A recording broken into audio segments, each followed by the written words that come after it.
Hi అండి, అందరికీ నాగధార ఛానల్కి స్వాగతం. చూసారా ఈరోజు మీరైతే ఎలా చేసుకున్నారు ఫ్రెండ్స్ పూజ? మాకైతే పూజ అయిపోయింది ఇప్పుడేను. నవరాత్రులు అంటే రాత్రే చేసుకోవాలి కదా, కానీ ఫస్ట్ రోజు కాబట్టి కొంచెం కష్టమైంది ఫ్రెండ్స్. ఎందుకంటే అమ్మను పీఠం పెట్టి మామూలుగానే అప్పుడు వరాహి అమ్మ పెట్టినట్టే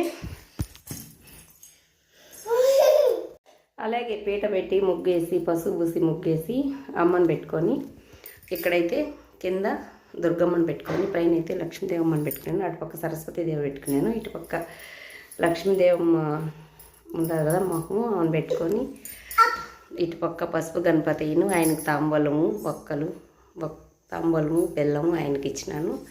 ఇటుపక్క అయితే అమ్మవారికి వస్త్రము పట్టు వస్త్రం అమ్మకు చూడండి, ఫస్ట్ వస్త్రము తాంబూలము డబ్బులు గాజులు అమ్మకైతే ఇచ్చినాను.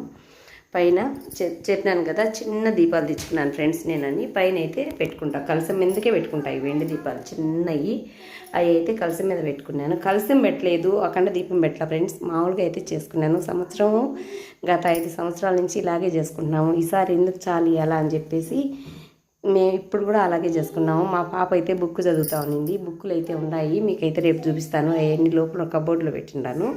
నేనైతే అవి చదవలేను ఫ్రెండ్స్, మా పాప అయితే చదువుతా ఉన్నింది. మా పాప అంటే ఎవరంటే మా పెద్ద కోడలు చిట్తలు వాళ్ళ అమ్మ, చాలా బాగా చేస్తా ఉన్నింది ఆ పాప. ఈరోజు అమ్మకు నైవేద్యం ఏంటంటే సీరా అన్నం అని, సీరా అన్నం చేసి పెట్టినాను. బియ్యం బెల్లం అన్నము, పానకం, దాలిమ్మ గింజలు, వడపప్పు, పానకం, ఇంకా టెంకాయ కొట్టుకున్నా ఫ్రెండ్స్. ఇంతే ఫ్రెండ్స్ ఈరోజు మా పూజ. మాకైతే పూజ అయిపోయింది, ప్రశాంతంగా ఉన్నది. అందరికీ దసరా నవరాత్రులు శరన్నవరాత్రులు శుభాకాంక్షలు. ఇంతకు మీరు ఎలా చేసుకున్నారు? మా పూజ ఎలా చేసుకున్నాను? ఏదైనా చిన్న చిన్న తప్పులు ఉంటే కామెంట్లో పెట్టండి, సరిదిద్దుకుంటాను. ఓకేనా? బాయ్. మరి నచ్చితే ఒక లైక్ చేయండి. బాయ్. అందరూ బాగుండాలి, అందులో మేము ఉండాలి.